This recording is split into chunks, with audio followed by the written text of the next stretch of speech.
आपके घर में छोटा बेबी आया, फीडिंग स्टैब्लिश हो गई, डिस्चार्ज होकर आप घर आ गए, everything was going smooth. Again अचानक से एक प्रॉब्लम शुरू हुई। लगभग 2 से 3 हफ्ते के आसपास बच्चे ने अचानक रोना शुरू किया।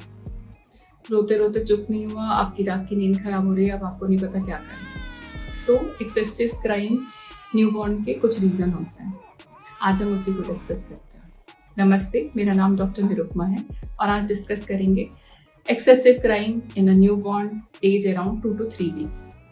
तो सबसे कॉमन रीजन बच्चों का रोने का क्या होता है? Hunger cry. हमें सबको पता है बच्चा भूखा है तो रोएगा, तो सबसे पहले रोने का एक रिफ्लेक्स है आप उसे फीड कराएं।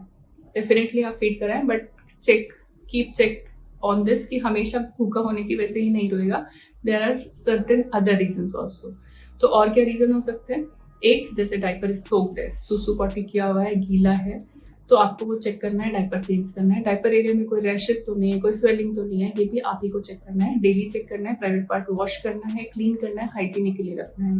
24 आवर्स डायपर यूज नहीं करना है। तीसरा क्या रीजन होता है? कोलिक। शायद आपने अब तक सुन लिया होगा, infantile colic is a very common reason. जब बच्चे 3 हफ्ते के आसपास से रोना शुरू करते हैं, इनकंसोलेबल क्राई होता है, बच्चा चुप नहीं होता, लगभग दिन या रात का एक टाइम फिक्स होता है, एक पैटर्न फिक्स होता है। किसी दिन ज्यादा रोता है, किसी दिन रोज रोता है, पर लगभग वो टाइम फिक्स होता है। उस टाइम पे बच्चा फीड भी लेने के लिए बहुत इंटरेस्टेड नहीं होता। थोड़ी देर फीड करेगा, फिर रोएगा, थोड़ी देर क्रैंकी होगा, एंड यू डोंट नो कि क्या करना है।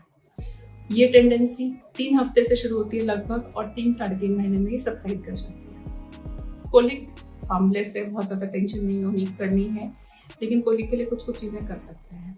वन मोस्ट इम्पॉर्टेंट थिंग, अगर बच्चा ब्रेस्ट फीडिंग पर है, कोलिक के चांसेस कंपैरेटिवली कम होते हैं, तो ब्रेस्ट फीडिंग पर शिफ्ट कर लें अगर फॉर्मूला फीड पर है। दूसरा, बच्चे के साथ कुछ बेसिक एक्सरसाइजेस जो बोलते हैं आप करा सकते हो, लाइक उसके पैरों को पेट की तरफ हल्के से प्रेस कर सकते हैं, आप लेग को फोल्ड करके पेट के पास ला सकते हैं, उससे गैस रिलीज होती है, बच्चा थोड़ा रिलैक्स फील करता है। और क्या कर सकते हैं? हम बच्चे को थोड़ा सा टोस कर सकते हैं, थोड़ा सा घुमा सकते हैं, थोड़ा अपराइट पोजीशन में रख सकते हैं। कुछ मेडिसिन भी आती हैं प्री प्रोबायोटिक। यूजुअली अगर आप पीडियाट्रिशियन के पास जाते हैं, दे फील कंफर्टेबल, तो आप वो मेडिसिन भी स्टार्ट कर सकते हैं। They usually help. बहुत ज़्यादा परेशान है, बहुत क्रैंकी है, तो एक होम रेमेडी होती है, हम हींग इसके पेट पे लगाते हैं, तो आप लगा सकते हो, इट्स हार्मलेस, पर पिलाना कुछ नहीं है। कोई भी मेडिसिन, कोई भी होम रेमेडी, कोई भी घर का बना नुस्खा हमें बच्चे को पिलाना नहीं है at the age of 3 weeks. क्या क्या डेंजर साइन हो सकते हैं? कब हमें कोलिक में टेंशन लेनी है? जब हमें लगता है कि नहीं, अब तो मैं भागना ही पड़ेगा, ये कोलिक नहीं है, it is something else. First important thing, बच्चा फीड प्रॉपर्ली ले रहा है कि नहीं ले रहा है, उसकी यूरिन की फ्रीक्वेंसी ठीक है कि नहीं है।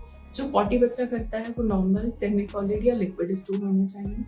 पॉटी में कोई ब्लड जैसा नहीं आना चाहिए, या बच्चा जैसे फीड भी कर रहा है, रो भी रहा है, सब कुछ चल रहा है, तो उसकी ग्रोथ भी अच्छी होनी चाहिए। तो ये 3-4 पॉइंट है जो हमेशा ध्यान रखना है। पॉटी हार्ड नहीं होगी, पॉटी में कोई ब्लड जैसा नहीं दिखेगा, बच्चे को साथ में कोई फीवर, कफ, कोल्ड, कोई भी और प्रॉब्लम नहीं होगी, सिर्फ रो रहा है, अच्छे से फीड कर रहा है, दिन के पूरे टाइम नहीं रोता, सर्टेन ड्यूरेशन, कुछ पर्टिकुलर इंटरवल पे ही रोता है, और वो बहुत अच्छे से ग्रो कर रहा है। बाकी दिन के टाइम ही इज काम, रिलैक्स, अच्छे से सो रहा है, तो हमें कोलिक की कोई टेंशन नहीं लेनी है।